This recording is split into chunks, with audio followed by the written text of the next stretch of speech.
મીઠી મધુરી વાત ભાગ 134 તારીખ 8/5/2026 વાત એમ છે, સાંભળજો.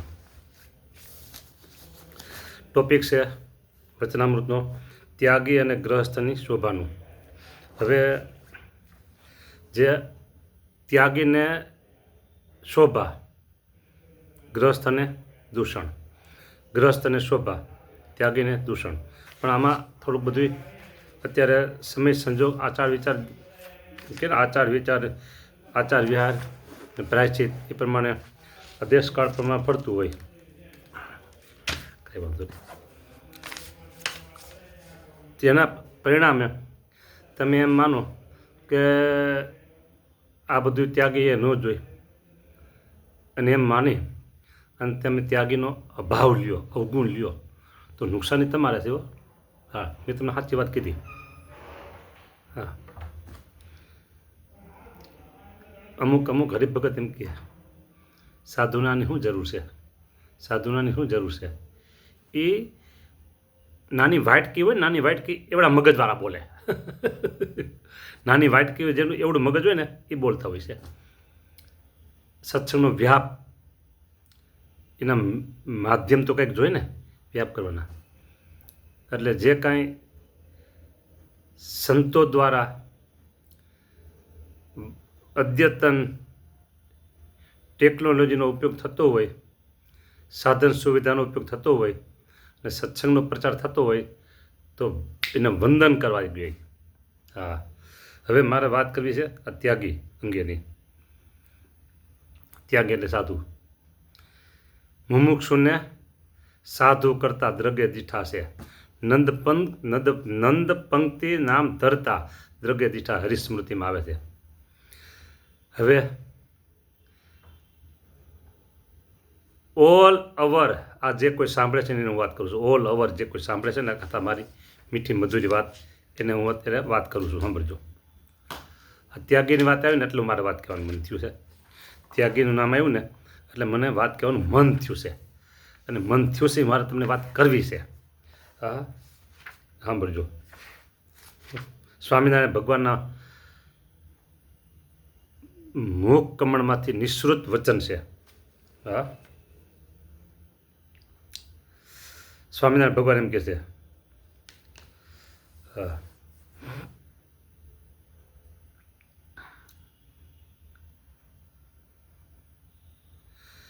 જ્યારે એ ભગવાનને ભજીને આવી રીતનો સાધુ થયો ત્યારે સાધુ થકી કોઈ બીજી મોટી પદવી નથી. આ વાત વચનામૃત ગઢડા મધ્ય પ્રકરણનું 22મું છે, છેલ્લા ભાગમાં આવે છે. હા, સાધુની વાત આવી. સંસારનો ત્યાગ કરી વાસના માત્રને ટાળી, બરાબર, પોતાને ચૈતન્ય રૂપ માને અને સ્વધર્મ, જ્ઞાન, વૈરાગ, બરાબર, તેણે સહિત ભગવાનની ભક્તિ કરે ને એક ભગવાન વિના બીજા કોઈ પદાર્થની વાસના રાખે નહીં. એક ભગવાન વિના બીજે કોઈ પદાર્થની વાસના રાખે નહીં. અને જ્યારે એ ભગવાનને ભજીને આવી રીતનો સાધુ થયો, ધર્મ, જ્ઞાન, વૈરાગ, ભક્તિ, આવી રીતનો સાધુ થયો ત્યારે સાધુ થકી કોઈ બીજી મોટી પદવી નથી. હા,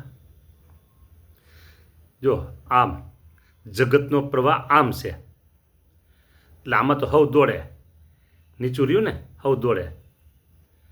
પણ ભગવાન ભજવા, સાધુ થવું એ આમ છે. આમ ઊંચું ચડવાનું છે, ઊંચું ચડવાનું છે. હો, હા, જેના માતા પિતાના પૂર્વજન્મના, સમજો મારે જે વાત કરવી ને તો બેસ્ટ, જેના માતા પિતા એટલે કે પતિ પત્ની એના 1000 જન્મ, કરોડ જન્મના પુણ્ય હોય પતિ પત્નીના, એને ઘેર જે સંતાનનો જન્મ થયો અને એ સંતાન જ્યારે સાધુ થાય છે ને, બોલો ઘણા એવું કહે અમારા દીકરાને સાધુ કરવો છે, પણ છોકરો ન થાય એવો હોય. અને ઘણા એવા હોય કે મારે સાધુ થવું છે ને થવું છે ને થવું છે ને થવું છે, એના માતા પિતા રોકતા હોય. બરાબર. પણ આ બે વચ્ચેનો માર્ગ કાઢું તમને, ત્રીજો માર્ગ, કે જે માતા પિતા એમ કહે કે જા દીકરા તું ભગવાન ભજવા જા, અને છોકરો તૈયાર થઈ જાય. હા હા હા, મને મારા માતા પિતા રજા આપે છે ને મારે ભગવાન ભજવા છે, તો સમજો એ માતા પિતા એટલે કે એ પતિ પત્ની એના કરોડ જન્મના સદકાર્યના સદપુણ્ય હોય ને ત્યારે એને આવી રીતે એને દીકરાનો જન્મ થાય છે અને દીકરો સાધુ થાય છે. ઘણા બધા એવા સાધુઓ છે, ઘણા બધા એવા સાધુઓ છે. એકનો એક દીકરો હોય, માતા પિતા કે જા તને રજા છે. બોલો, સાધુ થકી સ્વામિનારાયણ ભગવાન એમ કહે છે કે સાધુ થકી કોઈ બીજી મોટી પદવી નથી. બોલો, હું તો તમને બે હાથ જોડું છું, આ ત્રીજું મસ્તકે નમાવું. જો તમારે ઘેરે સંસ્કારી સંતાન હોય, દીકરો અથવા દીકરી, સમજો સંસ્કારી સંતાન હોય તો તમે સામેથી એને કહેજો દીકરા કે બેન દીકરી, જો તારે સાંખ્યોગી થવું હોય, ત્યાગી થવું હોય, દીકરા તારે જો સાધુ થવું હોય, અમારી છૂટી છે, જાઓ અમારી છૂટી છે, તારા જન્મને તું ઉજ્જવળ બનાય, અમારા નામને તું ઉજ્જવળ બનાય, છૂટી છે તને. બરાબર. હવે એક વાત તમને કરું. હમણાં થોડા સમયમાં આપણે સુરતમાં ઉપર છોકરા પડતા હતા, અગ્નિ લાગ્યો હતો ટ્યુશન ક્લાસમાં. બરાબર, અગ્નિકાંડ. રાજકોટમાં ગેમ ઝોન, પછી મોરબી બ્રિજ તૂટ્યો, પછી વડોદરામાં એક હોળી ડૂબી ગઈ. એમાં ગુલાબના ફૂલ જેવા કેટલાય કોમળ છોકરા હશે કે નહીં હોય, એકને એક હશે કે નહીં હોય, એ વહી ગયા. હવે એનું મોઢું જોવાનું થયું કોઈ દી એના માતા પિતાને થયું? ગમે એટલું એને દુઃખ થાય, ગમે એટલું માથું પછાડે, ગમે એટલું રુદન કરે, છોકરો પાછો આવવાનો?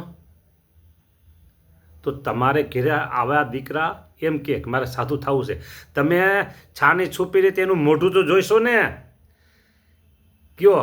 અને તમે આમ જોવો દૂરથી ઊભા રહે ને કે હા અમારા દીકરાના શરીર ઉપર કેવા ભગવા વસ્ત્ર શોભે છે, એ ભગવાન ભજે છે, ભગવાન ભજાવે છે, એનું સત્કાર્ય જોઈને તમે રાજી થશો કે નહીં થાવ? માટે હું તમને કહું છું, તમારા હું આ પતિ પત્ની એટલે કે દીકરાના માતા પિતા એને હું કહું છું તમને કે તમારે ઘેરે જો સંસ્કારી દીકરી હોય તો કોઈ ધર્મ નિયમે યુક્ત હોય, ધર્મ અને નિયમે યુક્ત હોય, આજ્ઞાન ઉપાસના યુક્ત હોય, એવા જે સાંખ્યોગી બહેનો જે હોય ત્યાં તમે એને સાધુ થવા, ત્યાગી થવા મોકલી દો, 12મું પાસ કરી તરત જ. હા, અને તમારે ઘેરે જો એવા દીકરા સંસ્કારી હોય, એવા દીકરા સંસ્કારી હોય, બરાબર, તો જ્યાં સાધુ સારા હોય, ભગવાન ભજતા હોય, ભજાવતા હોય, અને આજ્ઞાન ઉપાસના નિયમ ધર્મ સારા હોય, તો દીકરાને કહો જા તું અહીંયાના ભેગો સાધુ થઈ જા. અને હું પહેલું ચોઈસ મારી કરું છું. દીકરા તમારે હોય સંસ્કારી તો પહેલી ચોઈસ મારી છે, તમારા દીકરાની મારી પાસે મોકલજો. હા, બરાબર. હા, ભગવાન ભજે અને ભજાવે. હા, બોલો. સાધુ થકી મોટી પદવી નથી. વિચાર કરો, સ્વામિનારાયણ ભગવાન બોલે છે. પછી કહે છે હવે મારા હજી સ્વામિનારાયણ ભગવાન જે વાત કરે છે ને સાંભળજો. જેમ રાજા હોય ને તેની રાણી હોય, તે જેટલામાં રાજાનું રાજ્ય છે તેટલામાં રાણીનું રાજ્ય છે, તેટલામાં રાણીનું પણ રાજ્ય કહેવાય. અને જેવો રાજાનો હુકમ ચાલે તેવો જ રાણીનો હુકમ પણ ચાલે. તેમ ભગવાનનો જેવો પ્રતાપ છે, સાંભળજો, તેમ ભગવાનનો જેવો પ્રતાપ છે તેવો જ એ સાધુનો પણ પ્રતાપ છે.